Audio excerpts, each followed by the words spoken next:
Hai, balik lagi bersama aku Surya. Kali ini di Mikir Saham, aku mau ulas 3 saham second liner yang punya potensi growth yang bagus banget.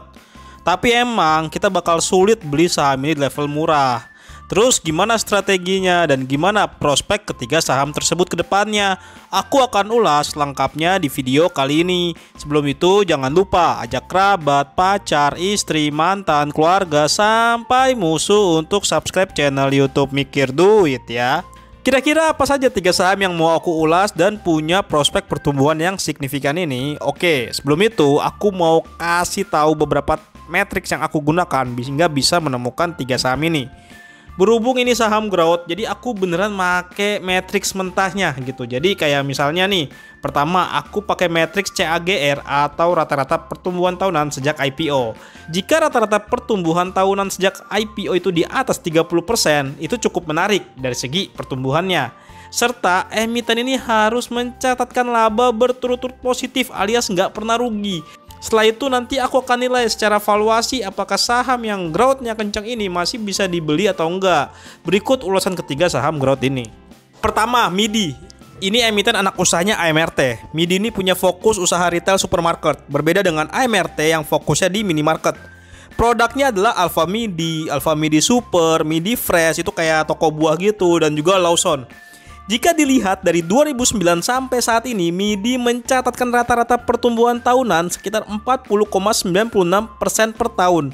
Terakhir, di kuartal 1 2024, MIDI mencatatkan pertumbuhan laba bersih sebesar 34,74%. Dari segi margin keuntungan, gross profit margin MIDI terus bertumbuh dari 17,4% di 2009 sampai 25,99% di 2023. Nah, dari sisi net profit margin juga tumbuh dari 0,38% menjadi 2,98% di periode yang sama. Jika melihat kinerja kuartal 1 2024, tren margin keuntungan MIDI ini berpotensi lanjut naik. Per kuartal 1 2024, gross profit marginnya sebesar 26,45%, sedangkan net profit marginnya sekitar 3,32%. Lalu apa yang akan dilakukan oleh MIDI di tahun ini sehingga growth pertumbuhan bisnisnya bisa terjaga? Nah, sepanjang 2023 kemarin sih itu ada beberapa aksi korporasi yang dilakukan oleh MIDI. Pertama, setoran modal ke Lawson Indonesia senilai 500 miliar. Kedua, melakukan stock split 1/10 pada Maret 2023. Ketiga, melakukan right issue dan mendapatkan dana segar 1,23 triliun. Nah, untuk 2024, MIDI belum memberikan sinyal untuk melakukan aksi korporasi besar lainnya. Pertanyaannya, bagaimana dengan valuasi saham MIDI? Jika dilihat secara valuasi price to earning ratio masih make sense di 23,67 kali. Di bawah rata-rata 5 tahunnya sebesar 24,02 kali.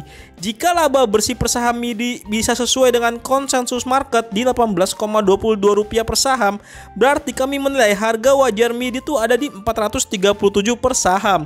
Jika dihitung dengan metrik price to earning growth atau PEG, dengan asumsi pertumbuhan rata-rata laba bersih MIDI itu 40,96% dan PE 12 trailing money itu 23,74 kali, berarti PEG rasionya MIDI ini masih ada di 0,57 kali.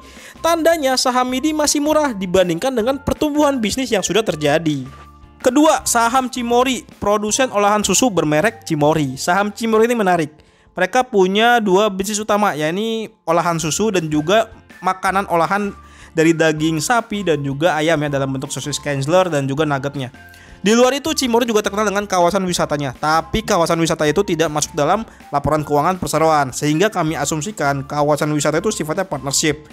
Menariknya, meski partnership, tapi di kawasan wisata itu sudah tercipta ekosistem produk Cimory. Dari jajanannya sampai makanan berat itu ada kaitan dengan produk susu hingga daging sapi dan daging ayam. Menariknya, secara market share di industri susu, Cimory juga disruptor yang mampu mencatatkan pertumbuhan market share yang agresif. Secara pertumbuhan bisnis, Cimory mencatatkan kenaikan rata-rata laba bersih dalam periode 2018 sampai 2023 sebesar 56,67%. Terakhir, di kuartal 1 2024, Cimory mencatatkan kenaikan laba bersih sebesar 29,97%. Dari segi margin keuntungan, tren bisnis Cimory juga terus naik. Dari gross profit margin Cimory yang di 2018 sebesar 38,63%, di 2023 sudah menjadi 41,59%. Begitu juga dari sisi net profit margin yang terus tumbuh. Dari 2018 itu cuma 7,72%, sekarang di 2023 sudah 15,97%. Hingga kinerja di kuartal pertama 2024, kinerja margin gross dan net profitnya Cimori ini juga terus naik. Dari sisi gross itu jadi 44,74% dan dari segi net profit margin yaitu 17,8%. Margin keuntungan itu menjadi yang terbesar bagi Cimori sejak IPO. Pertanyaannya, apakah Cimori layak dibeli? Untuk prospek bisnis, Cimori lagi mengajukan perluasan bisnisnya. Beberapa perluasan bisnisnya itu seperti akan menjual bumbu masak dan produk lainnya. Terus ada lumatan biota laut, ada makaroni, mie, dan produk sejenisnya. Lalu ada juga produk roti dan kue, pergudangan dan penyimpanan, fasilitas cold storage, dan juga rumah potong serta pengepakan daging unggas. Secara valuasi dengan price to earning ratio, harga Cimori masih cukup menarik. Dengan prospek laba bersih Cimori di 2024 sekitar 185,27 per saham, kami proyeksikan dan asumsikan harga wajar Cimori itu ada di 5.871 per saham. Secara PEG juga masih cukup murah dengan tingkat rasionya masih di bawah 1 kali, ya ini 0,52 kali. Ketiga, saham Cleo. Ini adalah emiten yang bisa jualan air minum ya, kemasan. Nah, saham Cleo ini makin meningkat pamornya setelah beberapa pihak menyerukan boikot terhadap Aqua karena dimiliki oleh Danone terkait serangan Israel ke Palestina. Nah, dari pengalaman pribadi, Cleo juga jadi produk yang laris banget dan galonnya tuh sering sold out kalau nyari di minimarket dan sebagainya gitu. Lalu gimana prospek Cleo ke depannya? Cleo pun sebenarnya sudah membidik beberapa rencana untuk ekspansi di 2024 ya. Salah satunya rencana bangun 3 pabrik yang berlokasi di Palu, Sulawesi Tengah, Pontianak, dan Pekanbaru. Di sini Cleo berambisi menjadi pabrik air mineral terbesar di Indonesia. Dari segi pertumbuhan laba bersih, Cleo mencatatkan rata-rata kenaikan tahunan dari periode 2015 sampai 2023 sebesar 58,96%. Sampai kuartal 1 2024, Cleo mencatatkan kenaikan laba bersih sebesar 82% menjadi 113 miliar. Dari segi margin keuntungan, Cleo juga terus bertumbuh seperti gross profit margin dari 2015 itu cuma 21,31%. Kini per kuartal 1 2024 itu udah menjadi 59,33%. Begitu juga dengan net profit marginnya dari 1,36% di 2015, kini udah jadi 15% di 2024 kuartal 1. Namun dari sisi harga Cleo agak sedikit mahal dengan price to earning sudah tembus 43,86 kali. Yang kami asumsikan harga wajar Cleo dengan asumsi proyeksi kinerja laba bersih di 2024 itu ada di 1068 per saham.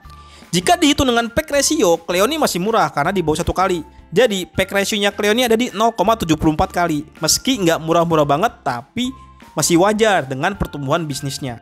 Ketiganya ini juga termasuk saham dividen, meski ya nominal dan yieldnya nggak terlalu besar ya. Misalkan di 2024 ini, Cleo sudah memutuskan bagikan dividen sekitar Rp5 per saham dengan tingkat yield 0,36% saat diumumkan. MIDI juga bagikan sekitar 4,65 per saham dengan tingkat yield 1,22%. Untuk Cimori bagikan Rp90 per saham dengan tingkat yield 1,8%.